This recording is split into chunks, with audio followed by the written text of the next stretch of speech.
Alright guys, we're going to be talking about quick takes. Are we doing a promo here? No, what do you want to do? I don't think we need to do a promo on the quick takes, do we? Yeah, let's just go. Just start.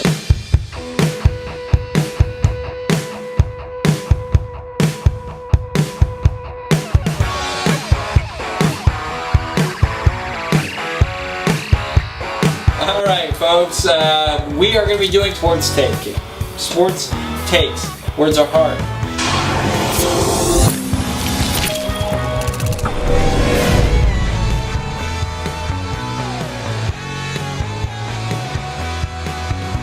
Fantasy football, and obviously the NFL has started. Yes. So we are excited. So most of these questions, I believe all of them, are about football.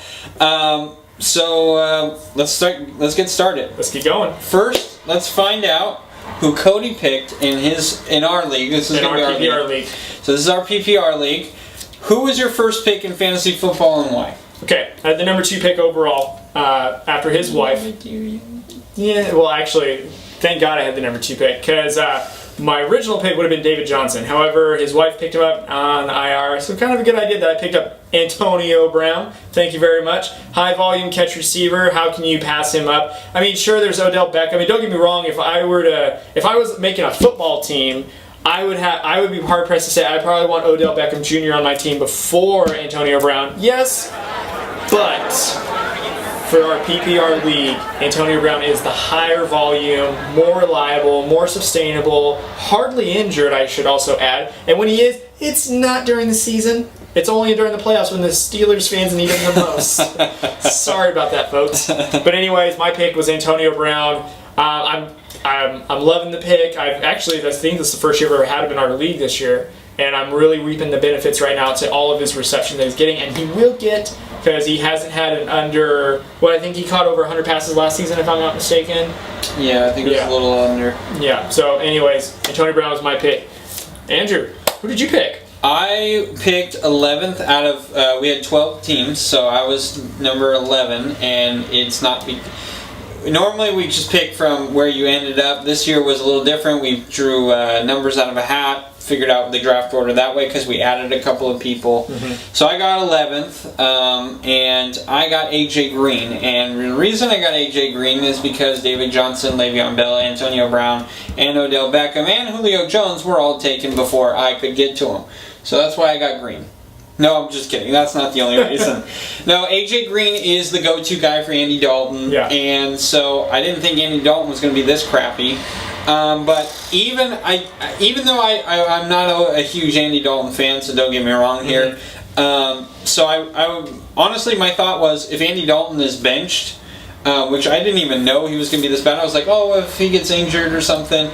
A.J. McCarron is definitely going to trust A.J. Green, and A.J. Green is a tall receiver. I mean, he's 6'3". I mean, that's a good, decent size, and he has incredible hands. Yeah. The guy is a put your head down and just go to work type of guy. I love that.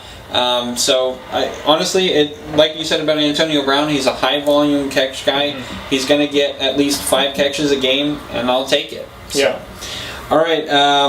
What pick did you have that you were confident at the draft, but after week 2 you are now concerned? I'm going to have to say, I'm going to look at my roster because I don't know them by heart. I'm going to have to say Chris Hogan. The reason why is because, with Edelman out, I was expecting either Amendola and actually more so Hogan to kind of fit into that kind of the number 2 spot since you've got Cooks on the offense. And really, there's only been one game, maybe half a game, where Hogan has kind of stood out, and now he's kind of questionable and injured now. So I'm more concerned with him because here you're thinking that you've got all these, you've got Edelman, who's one of the number 1 targets for Tom Brady, who's out. So you're assuming that either Edelman or Hogan would just slide right in there. And I was thinking that Hogan was a better receiver out of Amendola. And now Hogan's injured. And now I'm concerned. So luckily, though, I do have Michael Thomas. I've also got Tyreek Hill, which I actually benched him week 1 because I thought the Patriots would shut him down. I had a big egg on my face on that one. Anyways, though, but I would definitely say Chris Hogan is probably the one that I'm more so like, I felt really good picking him, but now I'm like, I don't know. We'll see. Mine's pretty easy. I felt like I got Cam Newton, and I felt like he was going to be a better quarterback this year than last year. And the reason being is they had been working with him in the pocket a little bit more, so I figured he was going to be a little more aware of the pocket, pocket awareness, and know when to run and when not to. And actually, the last game that I saw, the Bills and Panthers, there were quite a few plays where he scrambled out. There was one play that he had an opening, but he saw his guy open and he dumped it to him real quick and got basically the same yards that he would have got probably with his legs, but it saved him. He threw the ball, so it was very encouraging. But right now, I feel like, because I've watched the last 2 games that he's played, he doesn't look like he's 100%. And I'm a little concerned of, if they keep playing him, if that shoulder is going to get even worse instead of better, and could that put him out for the rest of the year later on? That's what I'm concerned about. So Newton is my guy. Okay. All right. So, question number 3: what pick did you have that you were taking a chance on, and now, as of today, you look like a genius for making that pick? I don't know if it's more of a I was taking a chance on him, but I'll put it to this. I said Delaney Walker for me, and the reason I say Delaney Walker is the Titans added Decker. The run game is beastly with DeMarco Murray and Derrick Henry.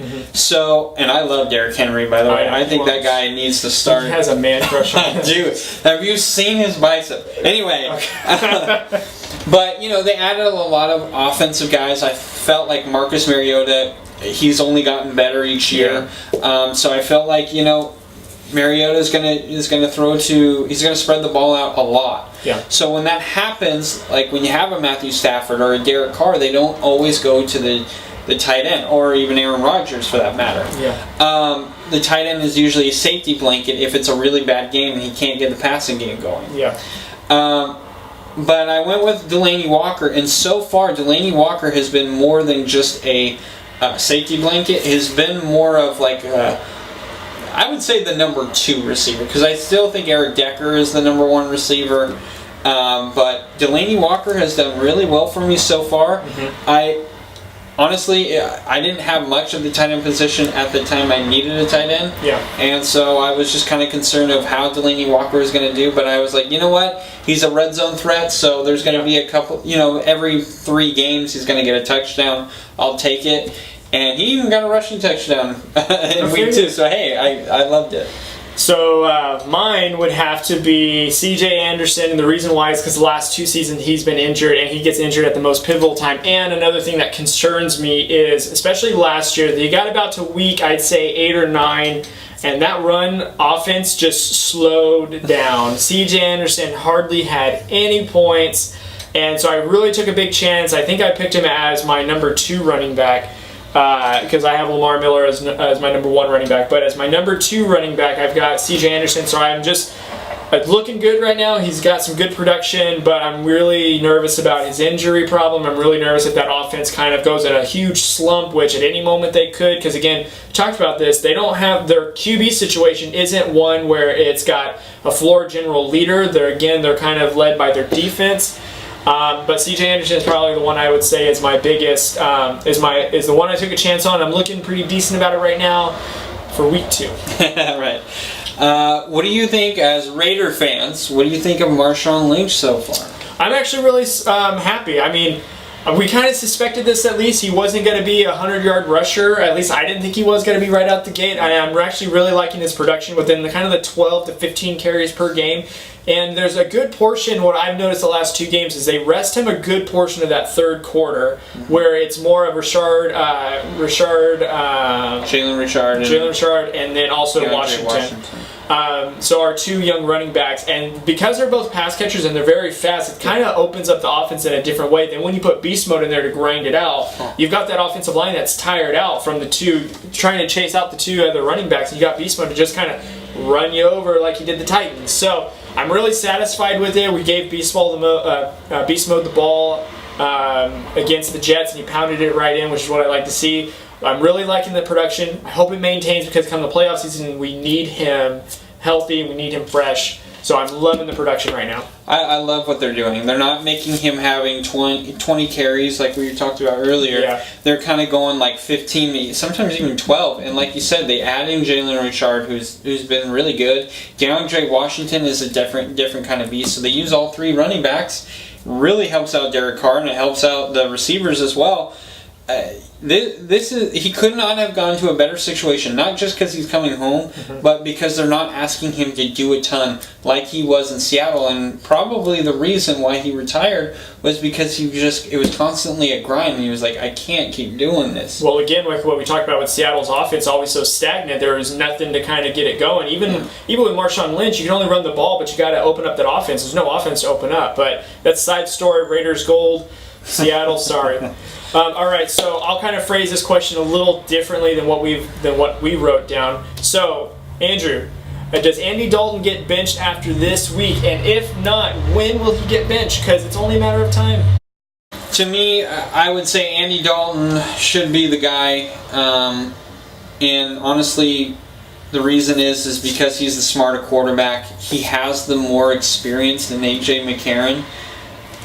I like McCarron. He's got a good arm. He's a good young kid. He kind of reminds me of an Alex Smith, where he's not going to try and do too much. But with the Bengals offense the way it's going right now, you try and do too much, it's only going to get worse. Yeah. So in my mind, I say you stick with Andy Dalton. Do I think Andy Dalton will get benched? If this continues, yes.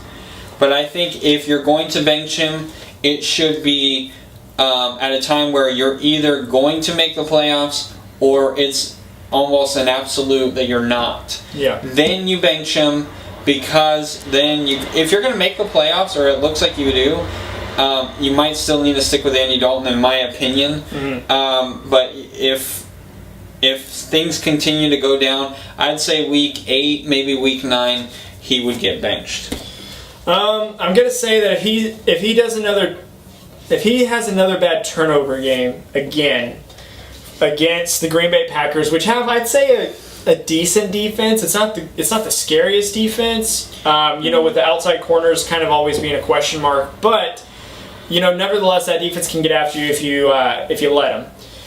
And I think that if he has a stinker of a game, and I don't even know if he'll make it through the entire game, let's say Green Bay, I completely can see the Bengals saying, okay, let's pull Dalton out for the second half. Let's put in A.J. McCarron. Let's see if we have a fighting chance. The reason why, too, is because I wouldn't be surprised if I saw A.J. McCarron start in Week 4 against Cleveland, which is a division rival. But again, it's Cleveland. Nothing like a Cleveland game to kind of get your confidence up when you're a quarterback. And I also think it'll be Marvin Lewis, kind of last-ditch effort to save his job. I really think that this is the season he's gone. Not off to a great start. Your offense is looking pitiful. You fire your offensive line coach thinking that's going to solve it. I don't even know if that's the problem. It might even be the coach itself. They might need to just hit the restart button and everything and start with start with AJ Green and Joe Mixon, and then just start from fresh. Yeah. That might have to happen this year, and that means that Dalton might be out of a job. Yeah. But we'll see though. I don't think the NFL is as patient as you hope it is by week 9. I definitely think by week 3, maybe even week 4 is when we'll see quarterback change, if Dalton doesn't show any sort of improvement immediately. Honestly, I think you're more right than I am. Honestly, what I'm going off of is what I would do, and if I were Marvin Lewis has proven to me that he is a very patient, and the Bengals are actually very patient. And so that's kind of what I'm basing mine off. You're probably right, though. The media is going to kill this thing until they finally do it. So I think you're closer than I am. In my mind, that's what I would do, and maybe that's why I would be fired, and maybe that's why I'm here and not coaching. So who knows? Ditto. All right, guys, please follow us on Facebook, Twitter, and Instagram. We are Drew Code Sports Talk. Also, subscribe to our YouTube channel, which is also evidently Drew Code Sports Talk.